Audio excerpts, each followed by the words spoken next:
Hello everyone, कैसे हो आप सब। आई होप आप सब बढ़िया होंगे। आज हम आप लोगों के साथ हिस्ट्री का नोट्स डिस्कस करने जा रहे हैं जो मणिकांत सर का है।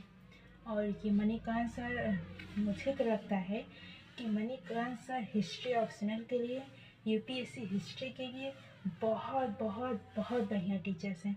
अगर जो आप लोगों को मणिकांत सर का नोट्स चाहिए तो और क्लासेस चाहिए तो आप मेरे टेलीग्राम आईडी पर मैसेज कर सकते हैं। आप लोगों को फ्री और कॉस्ट मिलेगा।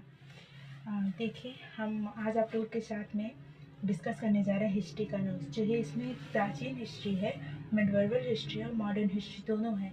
लेकिन प्राचीन हिस्ट्री, मिडवर्बल हिस्ट्री और मॉडर्न हिस्ट्री का दोनों का ये आर्ट एंड कल्चर नोट है, ये दोनों इसमें मिक्स है।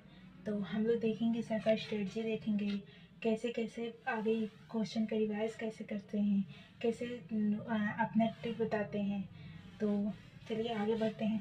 देखिए, जैसे आप लोग को यहाँ पे दिख रहा है खंड 1, खंड 1 का उपखंड 1 हम लोग पढ़ने जा रहे हैं। अब इसमें पहले देखिए, सर का एक स्ट्रेटजी रहता है कि कोई भी टॉपिक पहले उठाते हैं उसको वर्टिकल और हॉरिजॉन्टल दोनों पहले डिस्कस कर लिया जाता है। डिस्कस करने के बाद फिर उसके बाद उसके जो मेंस क्वेश्चन आए होते हैं, फिर उसके मेंस के क्वेश्चन को प्रीवियस ईयर क्वेश्चंस और जो आने वाले क्वेश्चंस रहते हैं उसको भी क्या करते हैं, डिस्कस करते हैं। डिस्कस करके और आप लोगों को बताते हैं कि कैसे कैसे उसको क्वेश्चन को, आने वाले क्वेश्चन के कैसे हम लोग सामना करेंगे।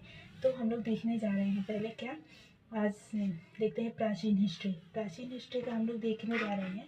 ये पहले इसका पहले ओवरव्यू देखेंगे उसका, जैसे होता है ना राजनीतिक, यानी पहले उसका मैपिंग से देखेंगे। मैपिंग से देखने के बाद उसका फिर सांस्कृतिक देखेंगे, फिर उसके पास आर्थिक क्या होता है, फिर उसका आर्थिक देखेंगे। तो सब देखेंगे। अब यहाँ पे देखिए, यहाँ पे लिखा है पूर्व ऐतिहासिक काल एवं आद्य ऐतिहासिक काल। यानी पूर्व ऐतिहासिक काल में आद्य ऐतिहासिक काल क्या है, उसको 3 भागों में डिवाइड किया गया है। 3 भागों में डिवाइड, पुरापाषाण काल, मध्यपाषाण काल और नवपाषाण काल। नवपाषाण काल। अब यहाँ देखिए, सर पहले क्या करते हैं, तो नोट्स जो दिए रहते हैं वो पहले पीडीएफ के रूप में दे देते हैं। फिर जो क्लास करवाते हैं तो वो अलग से अपना डिस्कस करके और वो बोर्ड पे अपना जो होता नहीं है वो अपना पूरा ओवरव्यू देते हैं। जैसे यहाँ पे देखिए, इतिहास को 2 भागों में, ये नोट्स नहीं है, ये एक्स्ट्रा सर बता रहे हैं कि ये इतिहास को 2 भागों में डिवाइड किया गया है। पहले कौन सा है, पूर्व ऐतिहासिक काल, आद्य ऐतिहासिक काल। ये सर बोर्ड्स पे अपना अपना बताते हैं, पूर्व ऐतिहासिक काल और आद्य ऐतिहासिक काल। पूर्व ऐतिहासिक काल को हम लोग, पूर्व ऐतिहासिक काल क्या कहेंगे, इसमें केवल पुरातात्विक संग्रह मिला हुआ है, ठीक। और आद्य ऐतिहासिक काल किसे कहेंगे, जिसमें पुरातत्व और साहित्य दोनों हों, उसे हम लोग आद्य ऐतिहासिक काल कहेंगे। और पूर्व ऐतिहासिक काल को कितने भागों में डिवाइड किया गया है, पुरापाषाण काल और मध्यपाषाण काल।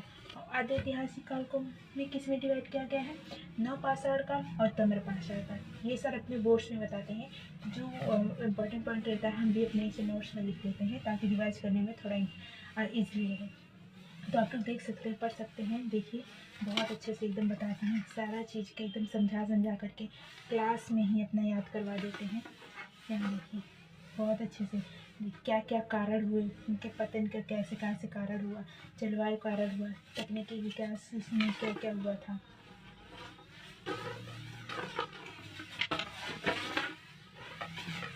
ये देखिए, पूरे एकदम बताते हैं उसके कैसे कैसे स्टोन, इनका कैसे कैसे इनका स्टोन था, कैसे कैसे उनके हथियार यूज करते थे। ये देखिए, तीर प्लस बड़े स्टोन एक्स, यहाँ पे देखिए पूरे चित्र के साथ में बहुत अच्छे से एकदम बताते हैं और पूरे एकदम मैपिंग दिखाते हैं। आर्ट एंड कल्चर उनसे पढ़ करके बहुत अच्छा लग जाता है। पूरे जैसे लग रहा है कि ऐसे डेरिवेशन करते हैं जैसे लग रहा है हम वहाँ घूम के आ रहे हैं। अब देखिए, जीव प्रजायन में परिवर्तन, यानी उन लोगों में कैसे कैसे धीरे धीरे परिवर्तन आए। फिर जीव प्रजायन में परिवर्तन, सामाजिक परिवर्तन, यहाँ देखिए सामाजिक परिवर्तन क्या क्या हुआ। और आगे देखते हैं यहाँ सांस्कृतिक परिवर्तन कैसे कैसे हुआ। सांस्कृतिक परिवर्तन सबसे मोस्ट क्वेश्चन यहीं से आते हैं। तो जैसे आप लोग देख सकते हैं,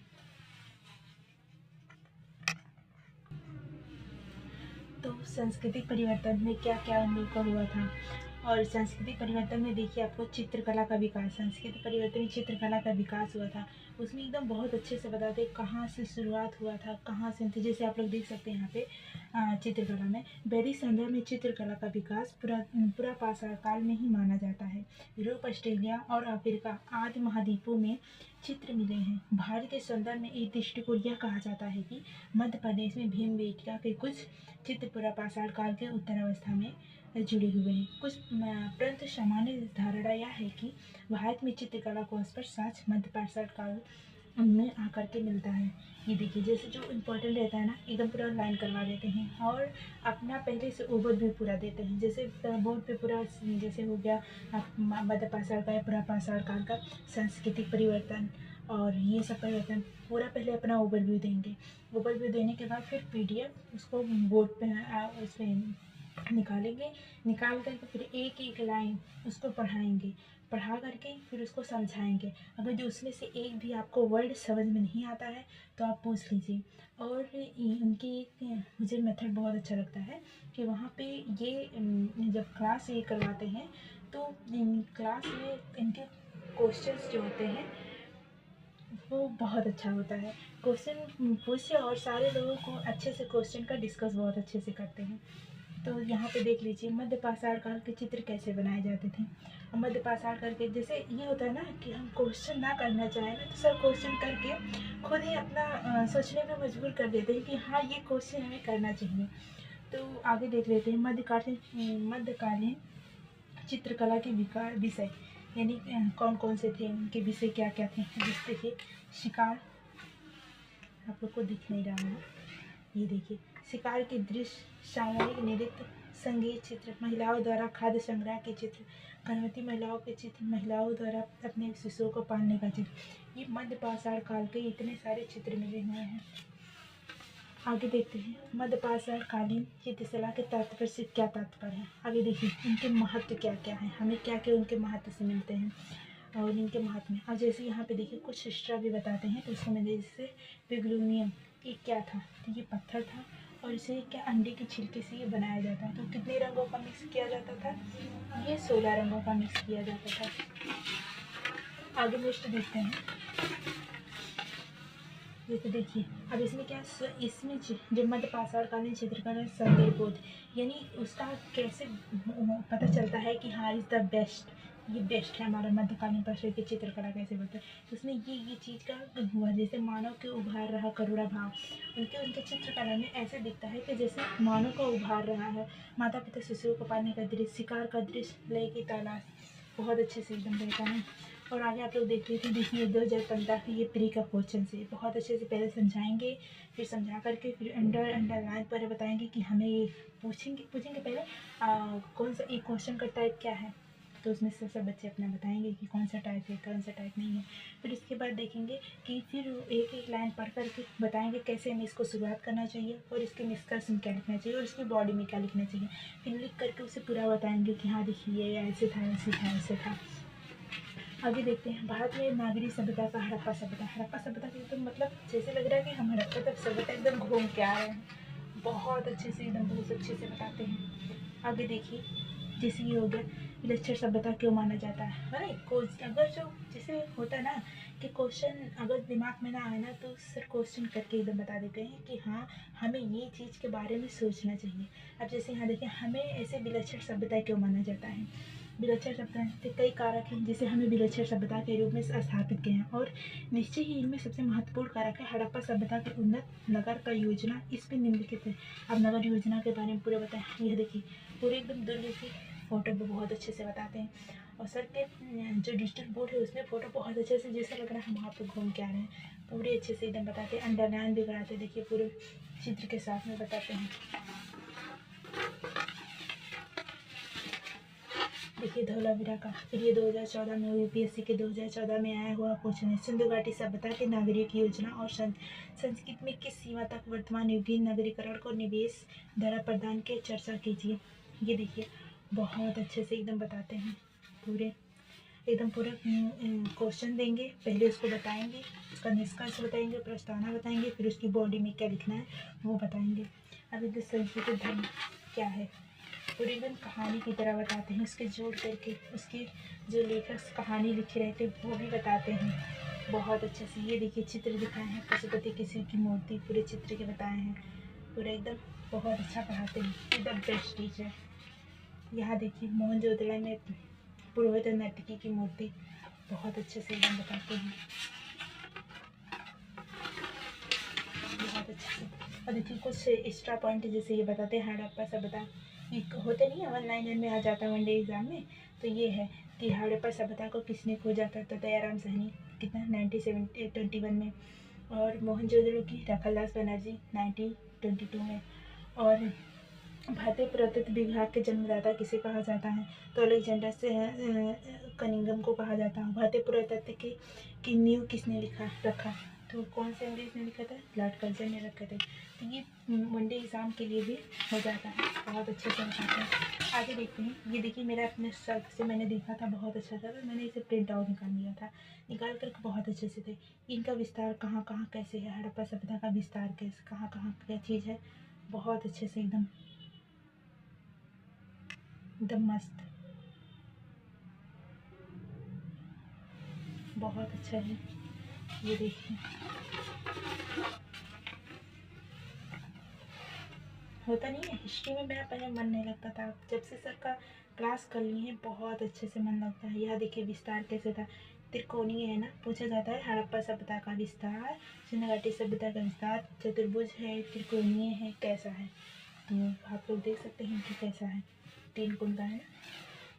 यहाँ पे कहाँ कहाँ से थे, ये मैंने अपना शॉर्ट नोट बनाया है, शॉर्ट नोट बना करके फिर इसको यहाँ पे पिन कर दिया है। जैसे यहाँ पे देखिए जम्मू कश्मीर का विस्तार, जम्मू कश्मीर तक, ऊपर में जम्मू कश्मीर की मांडा नदी तक है, और इसकी जो पश्चिम में है वो सूत्रगंडोर से है बलूचिस्तान तक है, और जो दक्षिण में है वो महाराष्ट्र तक है, और जो पश्चिम में है वो पूर्व में है वो आलमगीरपुर तक है, मेरठ उत्तर प्रदेश के मेरठ से है, बहुत अच्छे से बताते हैं। और ये इसे मिस्र सभ्यता और मेसोपोटामिया का 12 गुना, अगर दोनों लोग को मिला लिया जाएगा तब हड़प्पा सभ्यता को कंपेयर कर सकते हैं, तब उसके बराबर होंगे।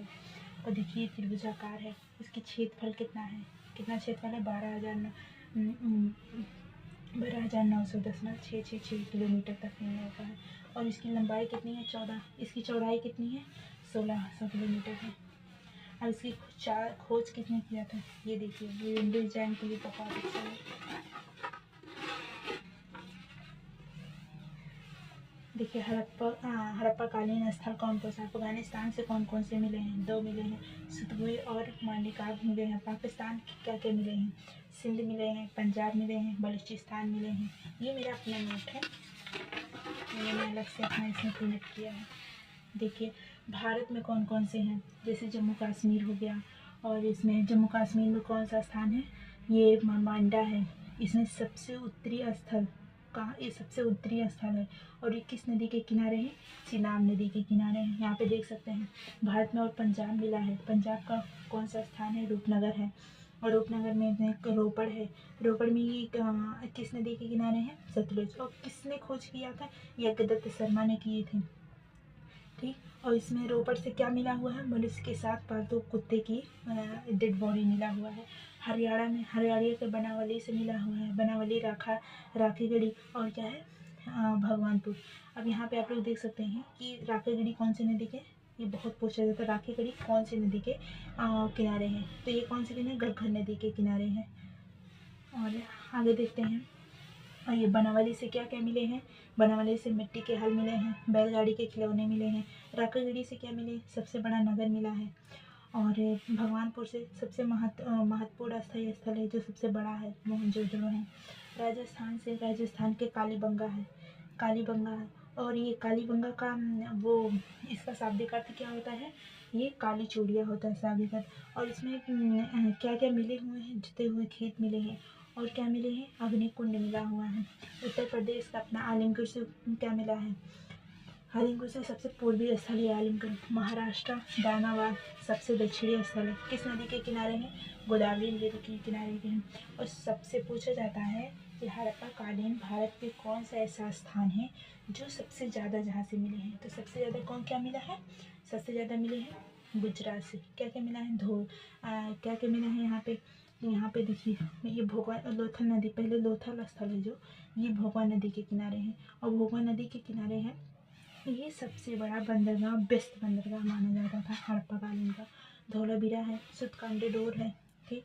ये यहाँ से रंगपुर से क्या मिला है, चावल। ये बहुत इंपॉर्टेंट पूछा जाता है, हड़प्पा कालीन चावल के साथ कहाँ से मिले हैं, तो ये आप लोग याद रखिएगा, चावल के साथ रंगपुर से मिले हुए हैं। देखिए लोथल से क्या क्या, ये सबसे बड़ा बंदरगाह भी था, ठीक। इसे क्या बोला जाता है, लघु हड़प्पा बोला जाता है, यानी हड़प्पा का हड़प्पा के बाद सबसे बड़ा स्थान कौन सा था, लोथल था।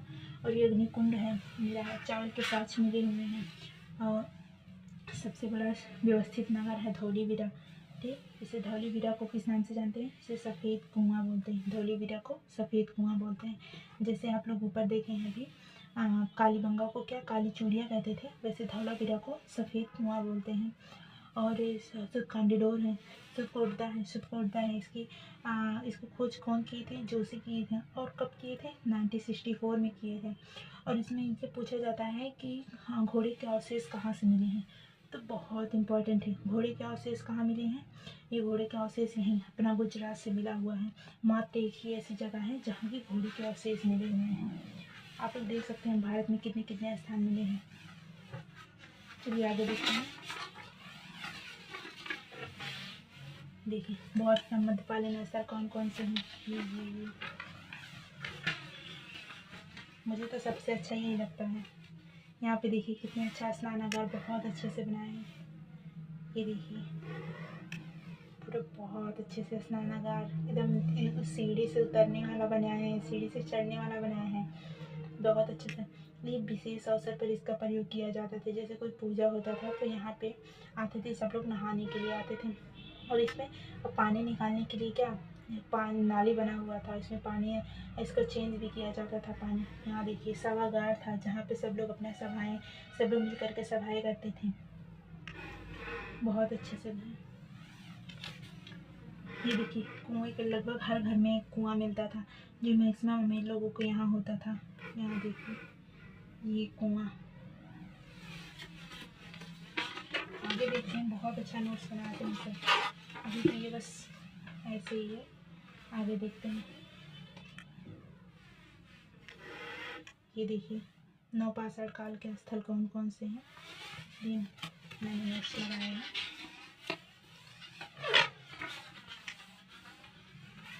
यहाँ देखिए ये ताम्रपाषाण काल के कौन कौन से स्थल हैं, ये नोट्स में हमने लगाया है बहुत। अगर जो आप लोगों को नोट्स चाहिए, ये हमारे नोट्स चाहिए मणिकांत सर का, तो आप लोग हमारे व्हाट्सएप पर या फिर राइटिंग कमेंट बॉक्स में लिख करके बता सकते हैं, और आप लोगों के पास ये सेंड कर दिया जाएगा। और आप लोगों को मणिकांत के सर का ऑप्शनल या फिर आप जीएस का कोई भी आप लोगों को क्लासेस चाहिए तो राइटिंग कमेंट बॉक्स आप लोग को प्रोवाइड कर दिया जाएगा। आप डिस्क्रिप्शन बॉक्स में मेरा व्हाट्सएप लिंक और टेलीग्राम का लिंक और इंस्टाग्राम का लिंक सब लिंक है, आप लोग चाहें जहाँ मैसेज कर सकते हैं, पढ़िए मन से पढ़िए। ये देखिए मेरा टेस्ट था, पहली बार मैंने पढ़ा था और टेस्ट दिए थे। कितना नंबर आया है इसमें, 18 नंबर आया, 18 में 11 नंबर आया है।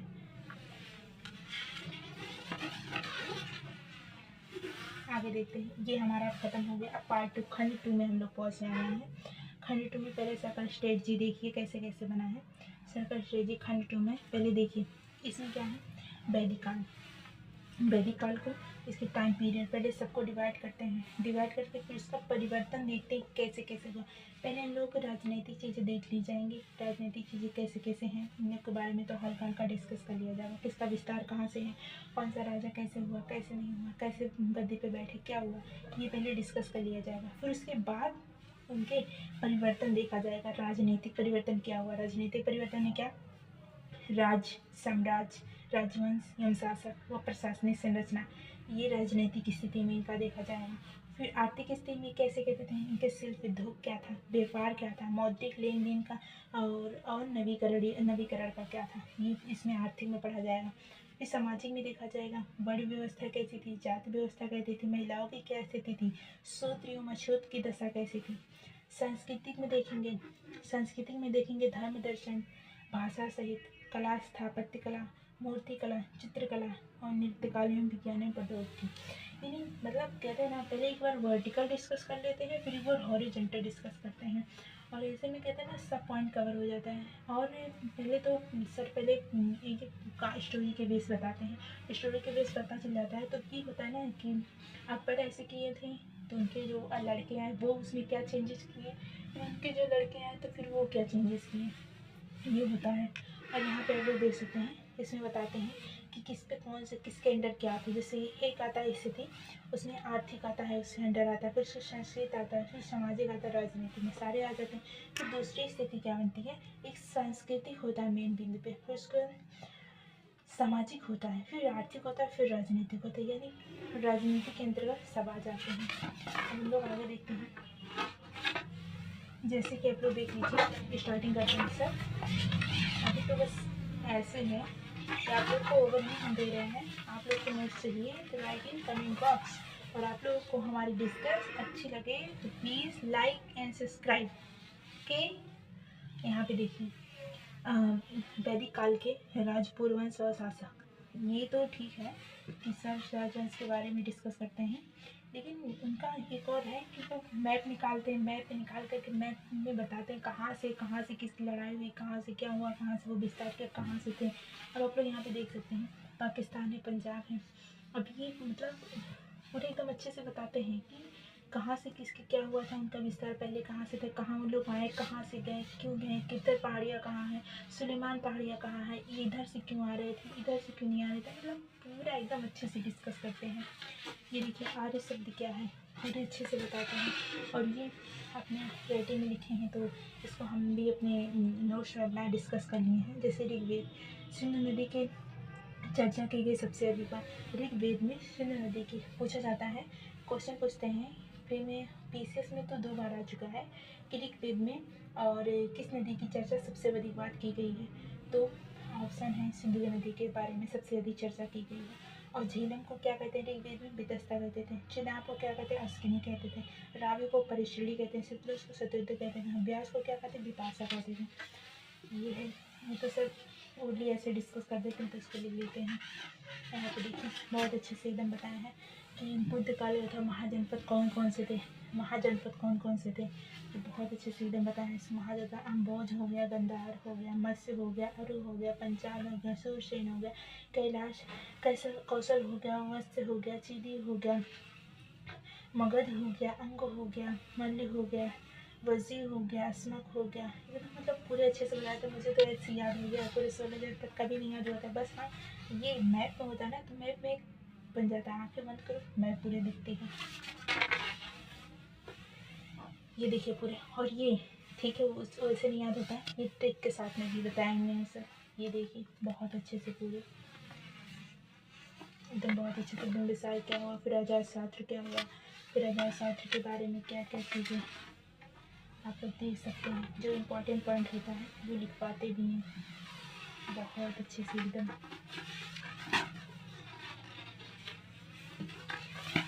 यहाँ पे देखिए, जैसे यहाँ पे अभी सब यहाँ पे लिखा है कि जैसे अश्वमेध युग किसके शासनकाल में हुआ था, चंद्रगुप्त के शासनकाल में हुआ था, और समुद्रगुप्त कविराज की उपाधि समुद्रगुप्त को ही दिया गया है। और विद्वान इसमें कौन थे, इनके समुद्रगुप्त के शासनकाल में वसुबंधु थे। देखिए मैथ को द्वारा पूरा बताते हैं एकदम, मतलब सब कुछ एकदम अच्छे से डिस्कस करते हैं, बहुत अच्छे हैं। अगर जो आप लोगों को इनकी क्लासेस चाहिए तो राइट इन कमेंट बॉक्स, आप लोग को निःशुल्क सब क्लासेस प्रोवाइड की जाएंगी। हिस्ट्री ही नहीं, ज्योग्राफी, कोई भी दृष्टि का, विजन का, कोई भी विजन का, दृष्टि का, विज्ञान का, यश का, संस्कृति का, दीक्षा का, किसी भी कोचिंग सेंटर का आप लोगों को कोर्सेज चाहिए तो राइट इन कमेंट बॉक्स आप लोग को प्रोवाइड कर दी जाएगी। नेक्स्ट क्वेश्चन, ये देखिए पूर्व मध्यकाल के बारे में पूरा, पहले कहते हैं ना पॉलिटिक्स साइंस, इसका राजनीति, अभी हम लोग राजनीति की पढ़ रहे हैं, राजनीति तो पूरा बताते हैं ना तो बहुत अच्छे से सारा बताते हैं। देखिए सत्यप्रधान राजपूत का राज के दक्षिण भारत में क्या क्या था, महाराष्ट्र के क्षेत्र में कौन कौन से राज्य थे, कैसे कैसे थे, पूरे अच्छे से बताते हैं।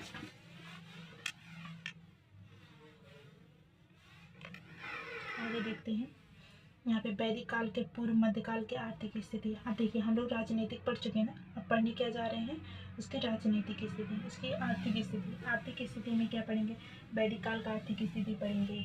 वैदिक काल के बाद फिर उसके महाजनपद के पढ़ेंगे, महाजनपद के बाद पूर्व मध्यकाल पढ़ेंगे, फिर मध्यकाल में, फिर उसके बाद संस्कृति को, आर्थिक हो गया, फिर सामाजिक पढ़ेंगे, सामाजिक बाद में संस्कृति पढ़ेंगे, फिर पढ़ने के फिर शब्द होगा।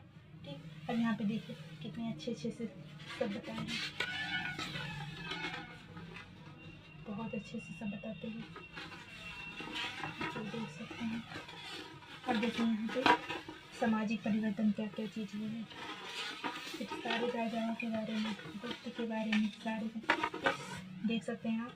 सांस्कृतिक परिवर्तन क्या क्या हुआ है उनमें, देखिए ये तो ठीक है, उनका सबसे बेस्ट मेथड ये लगता है सर का।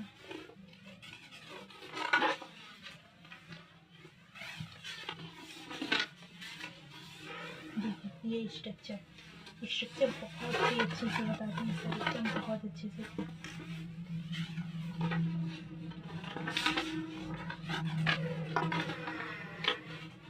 बहुत अच्छे से एकदम स्ट्रक्चर बताते हैं। यहाँ देखिए पहले सांस्कृतिक कारक कौन कौन से, राजनीतिक, आर्थिक और सामाजिक, इसके ऊपर हम लोग पढ़ सकें। अब हम लोग सांस्कृतिक पढ़ रहे हैं। सांस्कृतिक में क्या क्या चीज़ें, धर्म, दर्शन, ठीक, भाषा, साहित्य, कला और विज्ञान प्रौद्योगिकी। कला में हम लोग क्या पढ़ेंगे, स्थापत्य कला पढ़ेंगे, मूर्ति कला पढ़ेंगे और चित्रकला पढ़ेंगे, संगीत और नृत्य पढ़ेंगे। ठीक, ये होता है, फिर बहुत अच्छे से हम डिस्कस करते हैं सारे। देखिए पहले वो क्या करेंगे, शॉर्ट नोट बना करके आपको दे देते हैं। देखिए जैसे यहाँ पे 7 नोट बना करके, जूम करके थोड़ा देख लीजिए, यहाँ पे 7 नोट बना करके पूरा पहले दे देते हैं। फिर उसके बाद में फिर एक एक पॉइंट उठा करके प्राकृतिक दैविकरण, फिर उसके बारे में सारा डेरिवेशन खुद से करेंगे। फिर उसके बाद ये पढ़ेंगे वैदिक के निरूपण प्रक्रिया, ये पढ़ेंगे, बताएंगे। बहुदेववाद की अपरंतु प्राकृतिक पूजा, ये पूरा बताएंगे।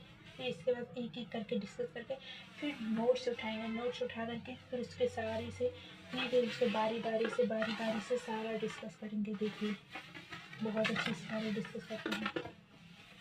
देखिए ये एक्स्ट्रा बताते हैं सर, एक्स्ट्रा बताते हैं तो इसको लिख लेते हैं। जैसे यहाँ पे एक्स्ट्रा बताते हैं, 2 चिंतक कौन कौन से, जो 2 चिंतक थे इनके बारे में, धर्म दर्शन के बारे में 2 चिंतक, एक व्यक्ति अपने कर्म से, 2 चिंतक थे तो वो एक चिंतक क्या बताते हैं, व्यक्ति अपने कर्म से भविष्य की दिशा देता है। जैसे कौन कौन है, जैन देते हैं, बुद्ध देते हैं, उपनिषद हमारा कहता है। और दूसरा क्या है, व्यक्ति का भविष्य निश्चित होता है। ये दूसरे चिंतक क्या कहते हैं, व्यक्ति का भविष्य जो होता है वो निश्चित होता है, वो कुछ भी करे वही होगा जिसके भविष्य में लिखा रहा है। दूसरे हमारे क्या कहते हैं चिंतक, कि व्यक्ति अपने कर्म से अपने भविष्य, यानी जो करेगा कल उसे वो मिलेगा। तो ये जो व्यक्ति आज करे कर्म से जो भविष्य निश्चित होता है वो जैन और बुद्ध उपनिषद कहता है हमारे। और जो व्यक्ति का भविष्य निश्चित होता है वो कौन कौन कहते हैं, प्राकृतिक कात्यायन कहते हैं, पुराण कहता है हमारा, कश्यप कहते हैं, केशवलिनी कहते हैं, अश्वादी कहते हैं, ये सब इतने लोग कहते हैं। तो दो चिंतक ये सब इसको अपना बताते हैं, तो इसको भी अपना मेंशन कर लेते हैं। ये बहुत अच्छे से,